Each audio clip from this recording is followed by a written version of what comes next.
ഇപ്പോൾ ദുൽഖറുമായി ബന്ധപ്പെട്ട് അല്ലെങ്കിൽ പൃഥ്വിരാജുമായി ബന്ധപ്പെട്ട് ഈ വാഹനങ്ങൾ വാങ്ങിയ ആളുകളുമായി ബന്ധപ്പെട്ട് അവർക്ക് എന്തൊക്കെ നിയമ നടപടികൾ സ്വീകരിക്കേണ്ടി വരും? മാത്രമല്ല, വാഹനക്കള്ളക്കടത്തിൽ 15ഓളം നിയമലംഘനങ്ങൾ ഇപ്പോൾ തന്നെ കണ്ടെത്തിയിട്ടുമുണ്ടല്ലോ. റോഡ് ടാക്സ് ഉൾപ്പെടെ വെട്ടിച്ചു എന്നുൾപ്പെടെയുള്ള വിവരങ്ങൾ പുറത്തു വരുന്നു. അങ്ങനെയെങ്കിൽ ഇവരിലേക്ക് എങ്ങനെ ഈ വാഹനം എത്തി എന്ന കാര്യത്തിലൊക്കെ കുറെ കൂടി വ്യക്തത ഉണ്ടാകേണ്ടതില്ലേ? തീർച്ചയായും രതീഷ്, ഇതിൽ ഒരുപാട് കാര്യങ്ങളിൽ വ്യക്തത വരാനുണ്ട്. പ്രത്യേകിച്ച് നമ്മൾ മനസ്സിലാക്കുന്നത് ഇവർ പല വ്യവസായ പ്രമുഖരെയും ഈ സിനിമാ താരങ്ങളെയും ഒക്കെ തന്നെ സമീപിച്ചുകൊണ്ട് ഈ ഭൂട്ടാൻ ആർമി ഉപയോഗിച്ചിരുന്ന വാഹനങ്ങൾ, ആ വാഹനങ്ങൾ റീകണ്ടീഷൻ ചെയ്ത് തരുന്നു. അതിന് ഒരു 3-4 കോടി രൂപയുള്ള വാഹനങ്ങൾ 1.5-2 കോടി രൂപയ്ക്ക്, അതായത് പകുതി വിലയ്ക്കൊക്കെയാണ് പല വാഹനങ്ങളും ഇവർ നൽകാൻ തയ്യാറായത്. അപ്പോൾ ഏത് സാഹചര്യത്തിൽ ഇവരുടെ കയ്യിലേക്ക് ഈ വാഹനങ്ങൾ എത്തി? ഇത് പലതും രജിസ്റ്റർ ചെയ്താണ് ഇവിടേക്ക് എത്തിക്കുകയും പലർക്കും കൈമാറുകയും ചെയ്തിരിക്കുന്നത്. അപ്പോൾ അതിനുവേണ്ടി വ്യാജരേഖകൾ ചമച്ചു എന്നാണ് കണ്ടെത്തിയിരിക്കുന്നത്. സ്വാഭാവികമായും ഇത്തരത്തിൽ ഭൂട്ടാനിൽ നിന്ന് കൊണ്ടുവന്ന വാഹനങ്ങൾ കേരളത്തിലടക്കം കൊണ്ടുവന്ന തിരുവനന്തപുരത്തടക്കം രജിസ്റ്റർ ചെയ്തിട്ടുണ്ട്. അപ്പോൾ അതൊക്കെ എങ്ങനെ സാധ്യമായി എന്നതാണ് ഇനി കണ്ടെത്തേണ്ടത്. രാജ്യത്തിന് പുറത്തു നിന്ന് സെക്കൻഡ് ഹാൻഡ് വാഹനങ്ങൾ കൊണ്ടുവരുന്നതിന് നിരോധനമുണ്ട് എന്നാണ് കസ്റ്റംസ് പറയുന്നത്. ആ നിരോധനങ്ങളൊക്കെ മറികടന്നുകൊണ്ട് എങ്ങനെ ഈ വാഹനങ്ങൾ ഇങ്ങോട്ടേക്ക് എത്തിച്ചു എന്നതാണ് കണ്ടെത്തേണ്ടത്. നമ്മൾ സാധാരണ ഈ സ്വർണ്ണ കള്ളക്കടത്തൊക്കെ കണ്ടിട്ടുണ്ട്. അതൊക്കെ എവിടെയെങ്കിലുമൊക്കെ പൊതിഞ്ഞു വെച്ചൊക്കെയാണ് കൊണ്ടുവരുന്നത്, അല്ലെങ്കിൽ മറ്റു ചില മാർഗങ്ങളിലൂടെയൊക്കെയാണ് കൊണ്ടുവരുന്നത്. ഈ വാഹനങ്ങൾ, ഇത്രയും വലിയ വാഹനങ്ങളൊക്കെ എങ്ങനെ ഇവർ കടത്തിക്കൊണ്ടുവന്നു, ഈ അതിർത്തി കടന്നു വന്നു എന്നതൊക്കെ ഇനി പരിശോധിക്കപ്പെടേണ്ട കാര്യങ്ങളാണ്. അവിടെയൊക്കെ ഇവർക്ക് പലരുടെയും സഹായങ്ങൾ ഈ നെക്സസിന് കിട്ടിയിട്ടുണ്ട് എന്ന് വേണമെങ്കിൽ മനസ്സിലാക്കേണ്ടി വരും. ഈ കേരളത്തിലടക്കം ഇതിന്റെ പിന്നിലുള്ള കിൻ പിൻസ് ആരൊക്കെ എന്നത് കസ്റ്റംസ് ഇതിനോടകം തന്നെ കണ്ടെത്തിയിട്ടുണ്ട്. അവരുടെ അറസ്റ്റിലേക്ക് തന്നെ ആ കാര്യങ്ങൾ പോകും. ഏതാണ്ട് 200ഓളം വാഹനങ്ങളാണ് കേരളത്തിൽ ഓടുന്നത്. ഇതിലെല്ലാം സാധാരണ ഇപ്പോൾ ഈ പൃഥ്വിരാജൊക്കെ പുതിയ വാഹനം ഇറക്കുമ്പോൾ നമ്മൾ ആ ദൃശ്യങ്ങൾ കാണാറുണ്ട്. അതൊക്കെ വളരെ വലിയ ഷോറൂമുകൾ, ഇപ്പോൾ പുതിയ വാഹനങ്ങളൊക്കെ ഡീൽ ചെയ്യുന്ന ഷോറൂമുകളിൽ നിന്ന് വാങ്ങുന്നതായിട്ടാണ് നമ്മൾ കാണാറ്. ഇപ്പോൾ സെക്കൻഡ് ഹാൻഡ് വാഹന വിപണിയും ഇന്ത്യയിൽ വളരെ വലുതാണ്. പ്രത്യേകിച്ച് പ്രീമിയം കാറുകളുടെ സെക്കൻഡ് ഹാൻഡ് വാഹന വിപണി, അതും വലിയ ഷോറൂമുകളായി ഇപ്പോൾ രാജ്യത്തിൻ്റെ വിവിധ ഭാഗങ്ങളിൽ വലിയ കമ്പനികൾ തന്നെ പ്രവർത്തിക്കുന്നുണ്ട്. ഈ വാഹനങ്ങൾ എവിടെ നിന്നാണ് വാങ്ങിയത് എന്ന കാര്യത്തിൽ വിവരങ്ങൾ പുറത്ത് വന്നിട്ടുണ്ടോ, വ്യക്തത വന്നിട്ടുണ്ടോ?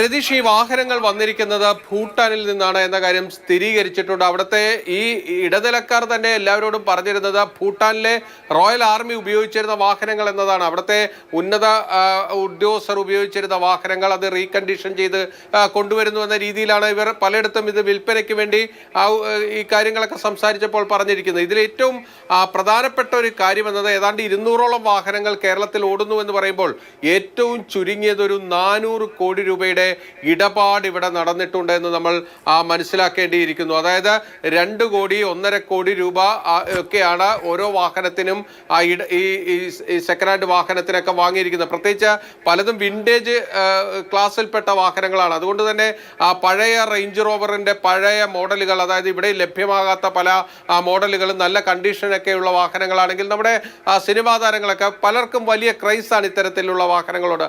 അവരൊക്കെ പറയുന്ന വില കൊടുത്ത് വാങ്ങുകയും ചെയ്യും. അങ്ങനെ ഏറ്റവും കുറഞ്ഞതൊരു 400 കോടി രൂപയുടെ ഇടപാട് ഇതുമായി ബന്ധപ്പെട്ട് നടന്നിട്ടുണ്ട് എന്നാണ് മനസ്സിലാക്കുന്നത്. ഇത് കൊച്ചിയിൽ മാത്രമല്ല ഈ പരിശോധന നടക്കുന്നത്. കൊച്ചിയിൽ നമ്മൾ ഈ സിനിമാ താരങ്ങളുമായി ബന്ധപ്പെട്ട ആ കേന്ദ്രങ്ങളിൽ നടക്കുമ്പോഴാണ് അതിൻ്റെ ഒരു വാർത്താ പ്രാധാന്യം കൂടുതൽ വരുന്നത്. പക്ഷേ ഈ കേരളത്തിന്റെ മറ്റു പല ഭാഗങ്ങളിൽ, കോഴിക്കോട്, മലപ്പുറം, തൃശ്ശൂർ അടക്കം വ്യവസായ പ്രമുഖരുടെ വീടുകളിൽ അടക്കം ഇപ്പോൾ പരിശോധന നടക്കുന്നു എന്നതാണ് നമ്മൾ മനസ്സിലാക്കുന്നത്. 30 ഇടത്താണ് സംസ്ഥാന വ്യാപകമായി ഇപ്പോൾ കസ്റ്റംസിന്റെ പരിശോധന നടക്കുന്നത്. വൈകിട്ടോടുകൂടി ഇതിൻ്റെ ഒരു ക്ലിയർ പിക്ചർ, അതായത് ഏത് തരത്തിലാണ് ഇതിൻ്റെ തട്ടിപ്പ്, എത്രമാത്രം വലിയ തട്ടിപ്പാണ് നടന്നിരിക്കുന്നത് എന്നതൊക്കെ നമുക്ക് വ്യക്തമാകുകയും ചെയ്യും.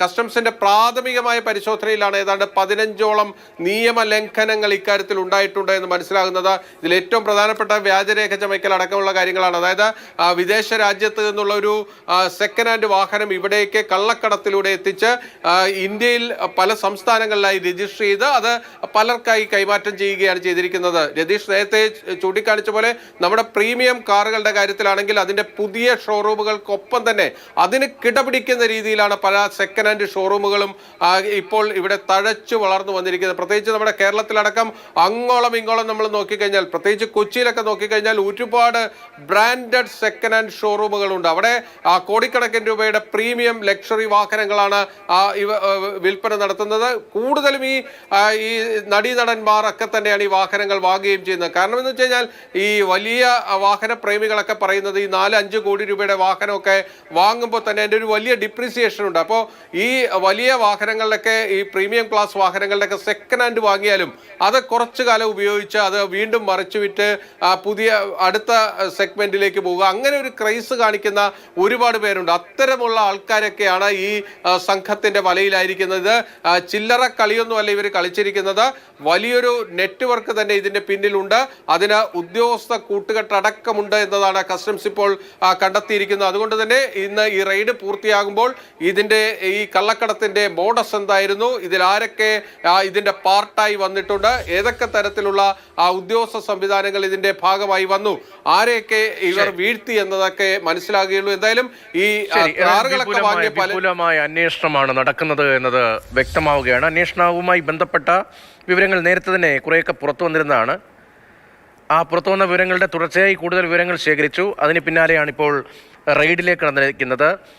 ഇന്റലിജൻസ് റിപ്പോർട്ടിന്റെ അടിസ്ഥാനത്തിലാണ് ഡയറക്ടർ ഓഫ് റവന്യൂ ഇന്റലിജൻസ് DRIയും കസ്റ്റംസും കേസ് അന്വേഷിച്ചു തുടങ്ങിയത്. ആദ്യഘട്ടത്തിൽ 180 വാഹനങ്ങളെങ്കിലും നിയമവിരുദ്ധമായി ഇന്ത്യയിലേക്ക് എത്തിച്ചു എന്ന വിവരം, അത് ഹിമാചൽ പ്രദേശിലേക്കാണ് എത്തിച്ചത് എന്ന വിവരം വന്നു. 4 ഇരട്ടിയെങ്കിലും അധിക വിലയ്ക്ക് ആ വാഹനങ്ങൾ വിറ്റു, നിയമലംഘനം ഉണ്ടായി എന്തായിരുന്നു ഇന്റലിജൻസ് റിപ്പോർട്ട്. അതിന്റെ അടിസ്ഥാനത്തിലാണ് DRIയും കസ്റ്റംസും അന്വേഷണം തുടങ്ങിയത്.